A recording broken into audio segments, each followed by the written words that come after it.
Kanuni Kumar. This story has been presented by Premchand ji in the form of a play. Mr. Kanuni Kumar, MLA, Member of Legislative Assembly, is sitting in his office with a pile of newspapers, magazines, and reports. His body has become stout due to the concerns of the nation. He is always engrossed in thoughts of national welfare. In front of him is a park where several boys are playing. Some veiled women are also present, a large number of beggars are sitting in front of the fencing, and a tea vendor is selling tea under a tree. Kanuni Kumar, to himself, the condition of the country is becoming worse and worse. The government does nothing. All it does is feast and enjoy itself. Looking towards the park, this tender boy is smoking a cigarette. Oh, what a tragedy. What a great tragedy. No one says anything, no one even tries to stop him. How poisonous tobacco is, how harmful it is for children, no one knows. Looking at the report on tobacco, oh, my hair stands on end. Of all the children who become criminals, 75% are cigarette smokers. It's a dire situation. What can we do? You can give 1,000 speeches, no one listens. This should be stopped by law, otherwise, a catastrophe will occur. Notes down on a piece of paper, I will introduce the tobacco prohibition bill. As soon as the council opens, this bill must be presented. A moment later, he looks towards the park again, sighing deeply after seeing the veiled women sitting on the grass. It's terrible, terrible, what gross injustice. What bestial behavior. These tender beauties wrapped in sheets look so awkward, so shabby. This is the current state of the country. Looking at the report, the death rate among women is rising. Tuberculosis is spreading like wildfire, and maternal diseases are rising like a storm. Meanwhile, we sit with our eyes closed. Soon, this land of sages, this mother who once gave birth to heroes, will sink into the abyss, leaving no trace. The government doesn't care. People have become so heartless. They witness these atrocities with their own eyes, yet they don't flinch. This is the lethargy of death. There is a need for a law here as well. A law should be made so that no woman can remain in seclusion. The time has come for the government to take steps on this issue. Without the help of law, no reform is possible, and where else is legal help needed as much as it is here? The future of the nation depends on mothers. The veil removal bill should be presented. I know there will be great opposition, but the government must act with courage. Fear of such important opposition should not be a hindrance in the work of reform. Notes down on paper, this bill must also be introduced as soon as the assembly opens. Too much delay has already occurred, there is no room for further delay. Otherwise, the patient will die. Begins drafting the reasons and objectives. Suddenly, a beggar comes forward and shouts, "Long live the government. May Lakshmi, goddess of wealth, bless you with prosperity." Kanuni, move away, you pig. Why don't you do some work? Beggar, it would be a great favor, sir. I'm blinded by hunger. Kanuni, shut up, you pig. Get out of here, move far away. Leaving his draft aside, muttering to himself again, this land of sages is becoming the land of beggars today. Wherever you look, there are herds and flocks of beggars. This is the result of the government's negligence. In England, no beggar dares to beg. The police would catch them and throw them in a dungeon. In no civilized country are there as many beggars. This is enslaved, subjugated India, where such things are possible even in this 20th century. Ugh, how much strength is being wasted. Looking at the report, 50 lakh. 50 lakh people are surviving solely by begging, and it's likely that the number is twice that.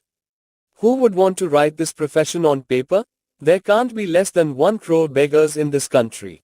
These are just the beggars who go from door to door with their bags. Then there's the crowd of people with marks on their foreheads, loincloth wearers, and those with matted hair, whose numbers are at least 2 crore. In a country where there are so many freeloaders, people living off others' earnings, how could its condition not be so abject? The wonder is how this country is still alive at all. Notes down, there is a great need for a bill. It should be presented, named the Beggar Exclusion Bill. People will be outraged, the religious authorities will dance and shout, they will hurl abuses, the government will shy away. But the path of reform is always thorny. All three bills will be in my name, then watch how chaos erupts. A voice is heard, hot tea. Hot tea, but there are very few customers. Kanuni Kumar's attention is drawn to the tea vendor. Kanuni, to himself, there isn't a single customer at the tea vendor's stall. What a foolish country. Such a nourishing item, yet no customers. In civilized countries, tea is consumed instead of water. Looking at the report, 5 crore pounds of tea is exported to England. The English aren't fools. Their dominance over the world today owes so much to tea. Who can estimate its role? Here, the poor tea vendor stands with no one going near him. The Chinese became independent by drinking tea, but we refuse to drink tea. What sense is this? The government is entirely at fault. There's so much outcry over milk filled with insects, yet no one cares for tea, which is insect-free, invigorating, and nutritious. The entire nation has lost its senses. Notes down, a question must be raised to the government. As soon as the assembly opens, I will bombard it with questions. Question: will the government inform us how much the consumption of tea has increased in India in the past 5 years and what steps have been taken to promote its use among the general public? A lady enters. She has short cropped hair, a side parting, a Parsi silk sari, a watch on her wrist, glasses on her eyes, high-heeled ladies' shoes, and a purse hanging from her hand. A brooch is attached to her sari, and a necklace of pearls is around her neck. Kanuni: hello, Mrs. Bose. You've come at just the right time. Tell me, where are you headed today? Your poem in Alok was so beautiful this time. I was enchanted after reading it. I'm amazed at how so many emotions come out of such a small heart. You are the queen of word arrangement. How do such impactful feelings occur to you? Mrs. Bose: when the heart burns, smoke clouds naturally rise from it. As long as men continue to oppress women, such feelings will not be lacking. Kanuni: has something new happened recently? Bose: it happens every day. Dr. Bose does not allow me to meet anyone or go out. The heat this time has burned all my blood, but I couldn't go to the mountains. I can't endure this oppression, this slavery anymore. Kanuni: Dr. Bose himself didn't go to the mountains either. Bose: he may not go, he's obsessed with money. Why should he drag me along with him in his misery? He doesn't want to go to the club, his time spits out money. But why does he stop me? He wears khadi, why does he prevent me from wearing the clothes I like? He can stay enslaved to his mother and brothers, but why does he force me to live a life of tears and misery with them? I can't bear it anymore. In America, even a harsh word causes a divorce.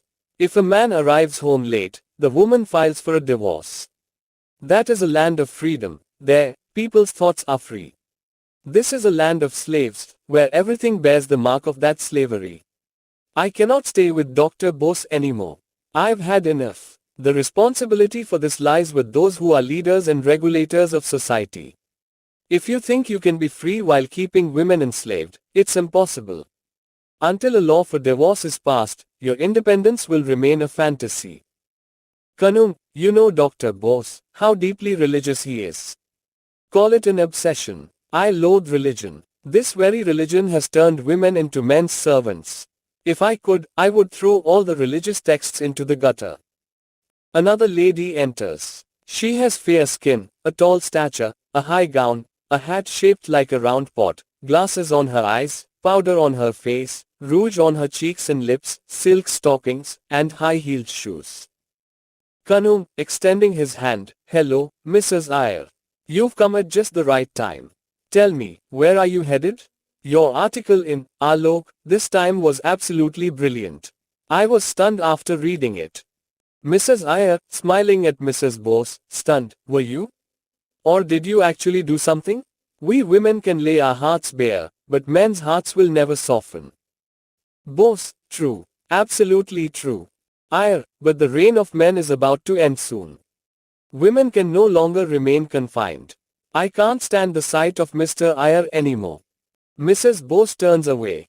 Kanuni, smiling: but Mr. Iyer is a handsome man. Lady Iyer: His looks may be his own, but I don't want beautiful subjugation. I prefer ugly freedom. He forcibly took me to the mountains this time. I can't tolerate the cold there. I begged him not to take me, but he wouldn't listen. I don't want to follow someone around like a dog. Mrs. Bose walks to the window. Kanun, now I realize that the divorce bill must be presented in the assembly. Well, at least you've realized it, though perhaps too late. Kanun, no, Mrs. Iyer, as soon as the holidays are over, I will present this bill, and it will be done with great fanfare. Undoubtedly, men's oppression is increasing. The practice you both ladies are opposing is certainly deadly for Hindu society. If we want to become civilized, we must follow in the footsteps of civilized countries. The religious guardians will scream and shout, but it doesn't matter. It will be your task, ladies, to make sure they don't show their faces. Lady Iyer, thank you in advance. She shakes hands and leaves. Mrs. Bose, coming from the window, there will be a lamp lit in her house today. She must have gone straight to Bose from here. I'll go too. She leaves. Kanuni Kumar picks up a law book and begins looking up divorce laws when Mr. Acharya enters. His face is clean, he wears glasses over one eye, a half-sleeve shirt, shorts, woolen socks, and long boots. A terrier dog follows him. Kanuni, hello, Mr. Acharya. You've come at just the right time. Where are you heading today? How's the hotel business? Acharya, I'm dying the death of a dog. Such fine food, such a clean house, such lighting, such comfort, yet there's a shortage of guests. I don't know how much more I can reduce costs. Even with these prices, one can't get course food in a separate house. On top of that, all the world's hassles, sometimes the servant's complaints, sometimes the milkman's complaints, sometimes the washerman's complaints, sometimes the sweeper's complaints. Here, one is free from all such entanglements. Still, half the rooms remain empty. Kanuni, that's bad news indeed. Acharya, why is there so much happiness and peace in the West? Why is there so much light and wealth? Why is there so much freedom and power? It's all because of these hotels. The hotel is the main pillar of Western glory, the essence of Western civilization. If you want to see India at the peak of progress, promote hotel living. There is no other way. Until we are free from the small domestic concerns, we cannot progress. Let the kings and nobles live in separate houses, they can afford to spend 10 times as much. For the middle class, everything lies in the promotion of hotels. We're ready to take on all the concerns of our guests, yet the public remains blind. These fools won't wake up until a law is passed. Kanuni, seriously, yes, I've been thinking about it. Legal help is definitely needed. A law should be made that those with an income of less than 500 rupees must live in hotels. What do you say? Acharya, if you can get this law passed, future generations will see you as their liberator. In one step, you will take the country 500 years forward. Kanuni, well then, this law will be introduced as soon as the assembly opens. There will be a huge uproar. People will call me a traitor and all sorts of things, but I am prepared. How painful it is when I see people standing with water pitchers at the door of a milkman. Women's lives have become like hell. From morning until 10 or 12 at night, they are burdened with housework. Sometimes washing dishes, sometimes cooking, sometimes sweeping. How can health be maintained? How can life be happy? How can one enjoy walks? How can one indulge in the pleasures of life? How can one study? You've said it well, with one step, we will achieve what would take 500 years. Acharya, will you present the bill this time? Kanuni, certainly.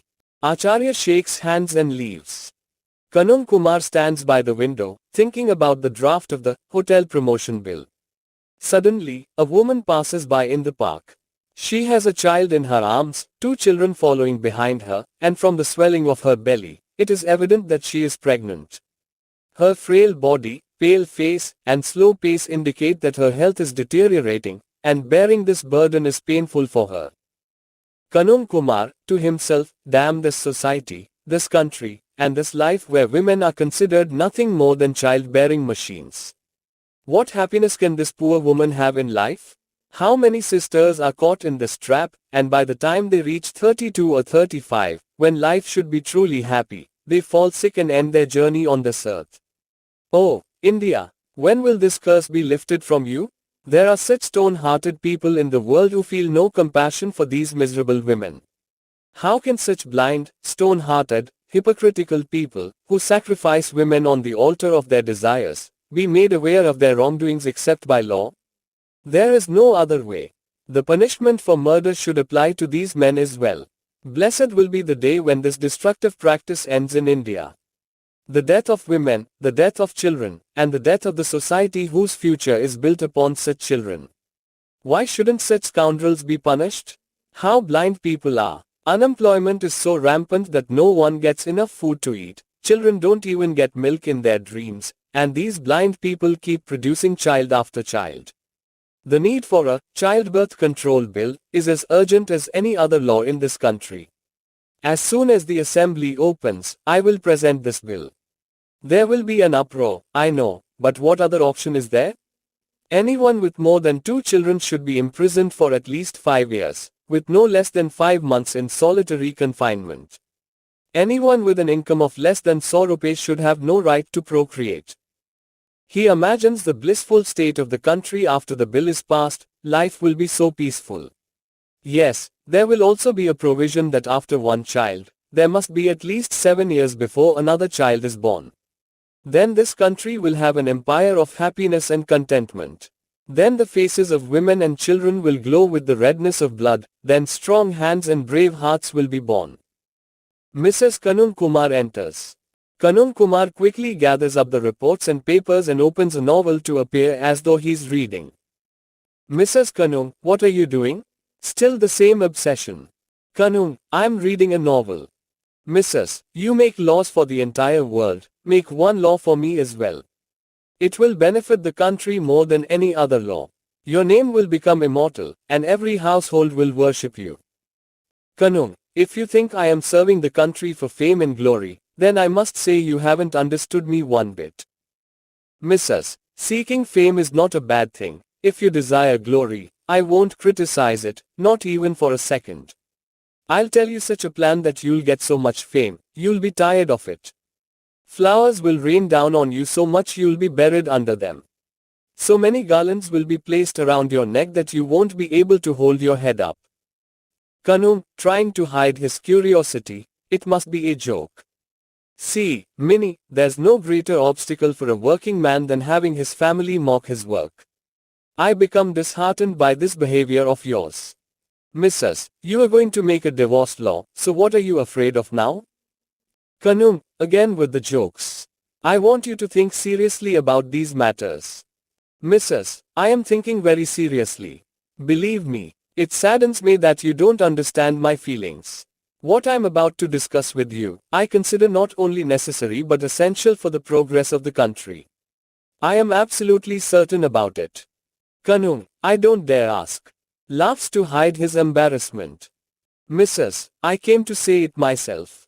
Our married life is so disgraceful, you know that well. There's always quarreling and bickering. Sometimes the man slaps the woman, sometimes the woman pulls at the man's mustache. There's always some drama. Sometimes one sulks and sits alone, sometimes the other threatens to leave the house. Do you know why this happens? Have you ever thought about it? It's men's lustfulness and stinginess. These two flaws have turned men's lives into hell. Wherever you look, there's unrest, rebellion, and conflict. Every year, millions of murders happen because of these evils, millions of women are ruined, and men turn to alcohol. Isn't that true? Kanuni, many evils are such that the law cannot stop them. Mrs., laughing loudly, oh really, do you also admit the impotence of the law? I didn't think you would. I always considered the law to be more omnipresent and omnipotent than God. Kanuni, you've started joking again. Mrs., okay, I swear I won't laugh anymore. I've thought of a law to stop those evils. It will be called the Spousal Peace and Happiness Bill. It will have 2 main clauses, and you can handle the legal intricacies. One clause will be that the man must give half his income to his wife without any fuss. If he doesn't, he'll face 5 years of hard labor and 5 months of solitary confinement. The second clause will be that men between the ages of 15 and 50 cannot leave the house. If anyone leaves, 10 years of imprisonment and 10 months of solitary confinement. What do you say? Is it acceptable? Kanun, seriously, impossible. You are trying to overturn nature. No man will accept living as a prisoner in his own home. Mrs. Oh, he will, and his father will too. The police baton will ensure it. If he doesn't, he'll be grinding flour in jail. How could he not do it? Thinking of one's wife as a mere domestic servant and chasing after other women, what do you think this is, a joke? Right now, you find this law unnatural. Don't worry. Once women gain their rights, if this law isn't passed first, then I'll take back my words. A woman starves for a single penny while the man has his fun. Is this a joke? Half the income must be given to the wife, without any accountability. Kanun, you think of human society as if it's a toy. Mrs. Absolutely not. I believe that the law can do everything. It can even change human nature. Kanun, the law cannot do that. Mrs. It can. Kanun, it cannot. Mrs. It can. If it can force children to go to school, if it can set a legal age for marriage, if it can mandate vaccinations for children, then it can also force men to stay indoors and give half their income to women. You say it will cause hardship for men. Any task done by force causes hardship for the one doing it. You don't feel that hardship, that's why it doesn't bother you. I'm not saying that reforms aren't necessary. I also want the promotion of education, I also want to end child marriage, and I also want diseases to be eradicated. But I don't want to force these reforms through law. Spread education and awareness among people so that these reforms happen without the need for legal fear. You won't give up your chair, won't leave the house, can't renounce the luxuries of city life for even a single day, and yet you claim to be reforming the country. This way, there will be no reform. Instead, the chains of slavery will become even tighter. Mrs. Kumar leaves, and Kanuni Kumar, feeling restless, begins pacing around the room.